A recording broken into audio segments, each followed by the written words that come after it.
வணக்கம். நமது மீடியா செய்திகளுக்காக நான் நிரோஷன். ஒரு ராணுவத்துறை கிண்டல், ஒரு புகைப்படம், அதில் தெரிந்த ஒரு சில துளிகள் ஏதோ திரவம். ஆனால் பாகிஸ்தானில் இணையப்படைகள் அதை தேஜஸ் எண்ணெய் கசிவு என்று நாடகமாக மாற்றிய அந்த நொடியில் தகவல் போரின் ஓரமெல்லாம் அதிர தொடங்கியது. பாகிஸ்தானில் ஒரே திருவிழா, தேஜஸ் விமானத்தை ஜெயித்து விட்டோம் என்று கொண்டாடினார்கள். ஆனால் அவர்கள் எதிர்பார்க்காத திருப்பம், அதே திரவம் சொட்டிய காட்சி, அதே ட்ரிப்ரே. இந்த முறை அவர்களது சொந்த JF-17 விமானத்தின் கீழ் காணப்பட்ட போது பாகிஸ்தானில் ஒரே ஷாக். தகவல் போரில் யார் விளையாடினார்கள், யாரின் மீது அது திருப்பப்பட்டது? இந்த விளையாட்டு ஒரு சாதாரண மீம் கதை அல்ல. இது இந்தியா பாகிஸ்தான் விமானப்படை உளவுத்துறை கதையின் புதிய அத்தியாயம். இப்போது நாம் நுழையலாம் உண்மையான புலனாய்வுக்குள். அதை பார்ப்பதற்கு முன் இந்திய ராணுவ மற்றும் ராஜதந்திர தகவல்களை மட்டும் எளிமையாகவே எடுத்து வரும் நமது மீடியா எங்கள் சேனலை சப்ஸ்கிரைப் செய்து பெல் பட்டனையும் அழுத்தினால் நாம் தினமும் பதிவேற்றம் செய்யும் இந்திய காணொளிகளை நீங்கள் தவறவிட மாட்டீர்கள்.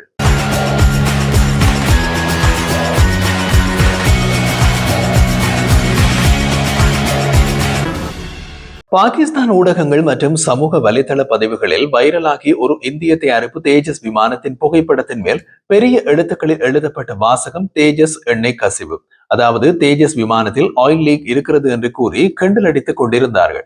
அந்த புகைப்படத்தில் தென்பட்டது தரையில் நிறுத்தப்பட்டிருந்த தேஜஸ் விமானத்தின் கீழ்த்தரையில் திரவம் இருப்பது தெரிந்தது. அதை எண்ணெய் கசிவு ஆக்கி விட்டார்கள். இப்போது அந்த கிண்டல் அவர்களையே திருப்பி தாக்கி விட்டது. அவர்களது சொந்த JF-17 விமானத்தின் வடிவில். முன்பு கிண்டல் அடித்தவர்கள் இப்போது கப்சிப். இந்தியா பாகிஸ்தான் விமானப்படை போட்டி என்றால் அது வெறும் இரு நாடுகளின் ராணுவ சக்தியை ஒப்பிடுவது மட்டுமல்ல, அது ஒரு நீண்ட கால உளவியல் யுத்தமும் கூட. அது நிலத்தில் நடப்பது போன்ற போர் அல்ல, தகவலின் மேல் கட்டப்படும் ஒரு வேறுபட்ட போர். அந்த போரில் உண்மைகளை பெறுவது கடினம், ஆனால் பொய்களுக்கு விளம்பரம் கொடுப்பது மிக எளிது. இந்த முறை அதே தகவல் போரில் நடந்தது. தேஜஸ் எண்ணெய் கசிவு என்று பாகிஸ்தானின் இணையதள படை உருவாக்கிய நாடகம். அதை அவர்களுக்கு ஒரு தேசிய வெற்றி போல கொண்டாடினார்கள். இந்திய தயாரிப்பு தேஜஸ் போர் விமானத்தை சிறுமைப்படுத்த அவர்களிடமிருந்து வாய்ப்பை இன்னொரு முறை பயன்படுத்தினர். ஆனால் அந்த கதை மிக குறுகிய காலத்திலேயே தங்கள் மேஜையில் திரும்பி விழும் என்பதுதான் அவர்கள் எதிர்பார்த்திராத திருப்பம். ஏனெனில் விமானத்தின் கீழே தோன்றிய திரவம் என்பது எண்ணெய் கசிவு அல்ல என்பது அவர்களுக்கு காட்டப்பட்டுள்ளது. மிலிட்டரி ஏவியேஷன் பற்றிய தெளிவான புரிதல் இல்லாவிட்டால் தெரியாத விஷயங்களில் வாயை திறக்க கூடாது. பறந்து தரையிறங்கி கொண்டிருந்து நிறுத்தப்படும் விமானத்தின் திரவம் காணப்படுவது எண்ணெய் கசிவு அல்ல. அத்துடன் அந்த என்ஜின் தொடர்பான கோளாறும் இல்லை. அது ஒரு மிகவும் சாதாரணமான, உலகின் அனைத்து போர் விமானங்களிலும் இருக்கும் ஒன்றுதான். போர் விமானங்களில் சுற்றுச்சூழல் கட்டுப்பாடு அமைப்பு ஒன்று உள்ளது. அது விமானத்தின் என்ஜின் ஸ்டார்ட் பண்ணிய உடனேயே இயங்க தொடங்கும். அதை ECS என்று அழைப்பார்கள். விரிவாக்கம் என்வைரன்மெண்டல் கண்ட்ரோல் சிஸ்டம். விமானம் தரையிறங்கி நிறுத்தப்பட்டு என்ஜின் அணைக்கப்படும் போது அதுவும் இயங்குவது நிறுத்தப்படும். விமானம் பறக்கும் போது ஏற்படும் காற்றமுக்க குறைவு மற்றும் வேகம் காரணமாக அதில் படியும் தண்ணீர் இயங்கிய பிறகு வெப்பம் காரணமாக நீராவியாக மாறி பின்னர் நீர்த்துளியாகும். விமானம் தரையில் நின்ற போது அந்த தண்ணீர் சில நிமிடங்கள் கீழே சுட்டுவது ஒரு இயல்பான செயல்முறை. எளிதாக சொன்னால் இது ஒரு மிக சாதாரணமான விஷயம். அப்படித்தான் தேஜஸ் விமானத்தின் கீழும் தண்ணீர் சொட்டுகிருந்தது. ஆனால் பாகிஸ்தானில் ட்ரோல் குழுக்கள் இதையே ஒரு பொலிவான பத்திரிகை விளம்பரமாக மாற்றினர். யாரையும் நம்ப வைக்காத ஒரு உளவியல் யுத்த தலைப்பு கொடுத்தனர், தேஜஸ் எண்ணெய் கசிவு. இந்த சம்பவம் பின் பெரிய திருப்பம் எடுத்தது. உலகின் முன்னணி விமான கண்காட்சிகளில் ஒன்றில் பாகிஸ்தானில் JF-17 தண்டர் விமானம் பொதுமக்கள் முன் நின்ற போது அதே தண்ணீர் சொட்டும் காட்சி, அதே ட்ரிப். அதை பார்ப்பதற்கு முன் எமது ராணுவ ஆய்வு புரிவதற்கு எளிமையாக உள்ளதா? விஷயம் உள்ளதா? அப்படி நீங்கள் நினைத்தால் இந்திய ராணுவ மற்றும் ராஜதந்திர தகவல்களை எளிமையாக எடுத்து வரும் நமது மீடியா எங்கள் சேனலை சப்ஸ்கிரைப் செய்து பெல் பட்டனையும் அழுத்தினால் நாம் தினமும் பதிவேற்றம் செய்யும் இந்திய காணொளிகளை நீங்கள் தவறவிட மாட்டீர்கள். பாகிஸ்தானின் JF-17 தண்டர் விமானத்தின் கீழ் தண்ணீர் இருந்ததை ஒரு தொலைபேசியுடன் நின்ற ஒருவர் படம் எடுத்து உடனே அது பரவியது. அந்த புகைப்படம் இந்தியாவில் வைரலானது. அது பாகிஸ்தானில் ட்ரோல் குழுவினருக்கான கடுமையான பதிலாக மாறியது. தேஜஸ் எண்ணெய் கசிவு JF-17 எண்ணெய் கசிவாக மாறிவிட்டதா என்று பதிலடியாகிவிட்டது. இந்த காட்சிதான் இன்று நமக்கு ஒரு பெரிய புலனாய்வு கதையின் தொடக்க புள்ளியாக உள்ளது. ஏனெனில் இது வெறும் ட்ரிப் கதை அல்ல. இந்த கதையின் பின்புலம் JF-17 என்ற விமானத்தின் உண்மையான தொழில்நுட்ப நிலைமை, அதன் பல வருட குறைபாடுகள், அதன் என்ஜின் பிரச்சனைகள், அதன் நம்பகத்தன்மை குறித்த கேள்விகள், இவை அனைத்தும் வெளிச்சத்திற்கு வருகிறது. இந்த போட்டியில் தேஜஸ் வர்சஸ் JF-17 என்று இணையத்தில் பலர் எழுதுகின்றார்கள். ஆனால் உண்மையில் இது இரண்டு விமானங்களின் போட்டி அல்ல. இது இரண்டு நாடுகளின் ராணுவ தத்துவங்களின், விமான தயாரிப்பு முறைகளின், உளவியல் யுத்த திட்டங்களின் போட்டி. தேஜஸ் இந்தியாவின் நீண்டகால ஆராய்ச்சி, உள்ளூர் தொழில்நுட்பம், உலகத்தரமான கணக்கிடல், பாதுகாப்புத்துறை, சுய பாதுகாப்பு மனப்பான்மை எல்லாவற்றையும் ஒரே வடிவில் கொண்ட போர் விமானம். JF-17 பாகிஸ்தானுக்கு சீனா வழங்கிய தொழில்நுட்பத்தின் ஒரு தொகுப்பு. குறைந்த செலவில் அதிக எண்ணிக்கை கிடைக்கும் என்ற வாக்குறுதி, ஆனால் செயல்திறனில் மிகுந்த கேள்விகள். இந்த வித்தியாசம் வெறும் தாளில் நடப்பதல்ல, போர் நிலத்தில், பயிற்சி வட்டத்தில், பராமரிப்பு கூடங்களில் தினசரி தெரிகின்றது. அந்த உண்மைகளை பற்றி விரிவாக தெரிய தொடங்கினால் JF-17 ஒரு நம்பிக்கைக்குரிய விமானம் இல்லை என்பதற்கான முக்கிய காரணங்கள் வெளிப்படுகின்றன. குறிப்பாக அதன் ரஷ்ய தயாரிப்பு RD-93 என்ஜின், வெப்பநிலை அதிகரிப்பு, அசாதாரண அதிர்வு, எரிபொருள் நெருக்கடி, கூர்மையான பராமரிப்பு தேவை, இவை அனைத்தும் பல பாகிஸ்தான் விமானப்படை தகவல்களில் வெளியாகின. வடிவமைப்பு முறையில் பயன்படுத்தப்பட்ட எளிய உலோக உடல் பகுதி அதிக வெப்பத்தை எதிர்கொள்ளும் போது தடுமாறுகின்றது.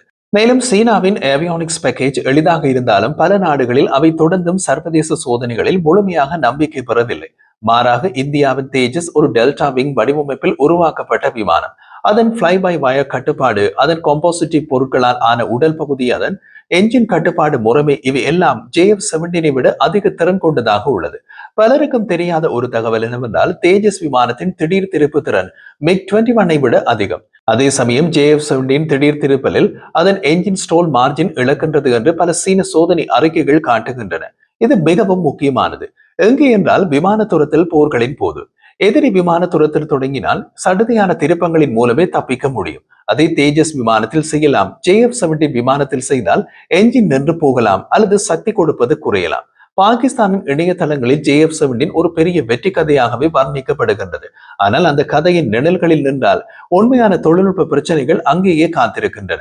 உதாரணமாக, பாகிஸ்தான் விமானப்படை அதிகாரிகள் பலமுறை தெரிவிக்காமல் வைத்திருந்த என்ஜின் ஃபிளேம் அவுட் சம்பவங்கள், லேண்டிங் கியர் தோல்வி பதிவுகள், காக்பிட் காற்றமுக்க பிரச்சனைகள், இவை அனைத்தும் வெளிப்படாத குறைபாடுகளாகவே உள்ளது. இதில் அரசியல் அழுத்தமும் உண்டு. JF-17 என்பது பாகிஸ்தான் சீன உறவின் மிகப்பெரிய ராணுவ திட்டம். அதனால் அந்த குறைபாடுகள் வெளியில் வருவது பாகிஸ்தானுக்கு உள்ளூர் அரசியல் பெரிய இழப்பை ஏற்படுத்தும். அதனால் தான் உளவியல் யுத்தத்தில் இந்தியாவின் தேஜஸ் மீது கசப்பான உண்மைக்கு புறம்பான பிரச்சாரம் அவர்கள் செய்தார்கள். இந்த சம்பவத்துக்கு தான் தேஜஸ் எண்ணெய் கசிவு என்ற நகைச்சுவை தலைப்பு. அந்த தலைப்பு 2 வாரங்களுக்கு பாகிஸ்தானில் மிகுந்த ஜொலிப்புடன் சுற்றியது. பாகிஸ்தானின் ஊடகங்கள் கூட அதை உண்மை போல கண்காட்சி செய்தன. நிஜத்தில் அது ஒரு சாதாரண ECS நீர்த்துளி மட்டுமே இருந்தது. பல நாடுகளின் விமான இயக்குநர்கள் அதை பார்த்தவுடன் சிரித்து விட்டனர். ஆனால் முரண்நகை என்னவென்றால், அந்த அதே திரவம் JF-17 விமானத்தின் கீழே தெரிந்ததும் பாகிஸ்தானின் இணையதள படை மௌனம் அடைந்தது. அது வெறும் மௌனம் அல்ல, ஒரு வகையான மனோதத்துவ அதிர்ச்சி. இந்த கதையின் பின்னால் இருக்கிறது, விமானம் எதுவாக இருந்தாலும், அது எந்த நாட்டில் நின்றாலும் அது ட்ரிப் ஆகலாம் என்ற சாதாரண உண்மை. பாகிஸ்தானின் JF-17 திட்டம் தொடங்கிய காலத்திலேயே அதில் பெரிய குறைகள் இருந்தது என்பது இன்று வெளிப்படுகின்றது. அது வரும் விமான தொழில்நுட்ப குறைபாடு இல்லை, அது ஒரு முழுமையான அரசியல் ராணுவ திட்டத்தின் பலவீனம். பாகிஸ்தான் தன் விமானப்படைக்கு சீனாவை முழுமையாக நம்பி விமானம் வாங்குவது தவிர அவர்களுக்கு வேறு வழி இல்லை. அமெரிக்கா அவர்களுக்கு முன்னேற்றமான போர் விமானத்தை தராது. ரஷ்யா இந்தியாவுடன் நட்பில் இருப்பதால் அவர்களுக்கு ரஷ்ய யுத்த விமானமும் கிடைக்கவில்லை. ஐரோப்பிய நாடுகள் அவர்களுக்கு அரசியல் காரணங்களால் தடைகள் வைத்திருக்கின்றன. இந்த நிலையால் சீனாவை தவிர பாகிஸ்தானுக்கு 2வது வாய்ப்பு எதுவும் இல்லை. அந்த நெருக்கடியை JF-17 என்ற விமானத்தை உருவாக்கியது.